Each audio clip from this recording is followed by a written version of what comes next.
بص يا سيدي، ياسمين العبد طلعت في بودكاست مع انس بوخش وقالت ان باباها بيعاني من ورم، وانه هيعمل عمليه نسبه نجاحها ما تعديش ال 2%، وقد ايه هي متاثره قوي بسبب الموضوع ده، وده طبيعي. الفكره هنا ان احنا بنشوف قد ايه فنانين وغيرهم دايما بيقدموا جود فايبس، يعني روح ايجابيه في كل ما تشوفهم، في كل لقاءاتهم، ان كانوا بقى فنانين نشوفهم على التلفزيون او حتى زمايلنا او صحابنا.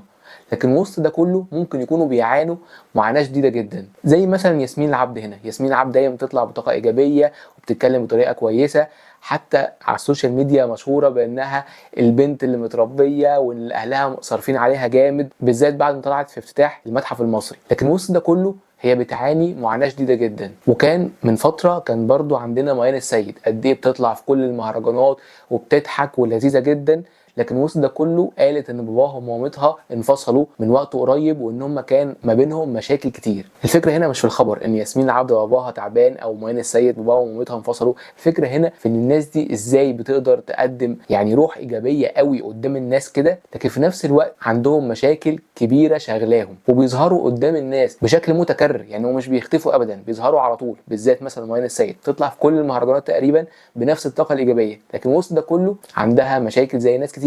اتمنى ان كل الناس اللي حواليا وحواليكوا يكون عندهم نفس الطاقه الايجابيه دي، وما يصدروش مشاكلهم للناس، لان طبيعي كل واحد عنده مشاكله ومش مستحمل مشاكل اكتر من كده.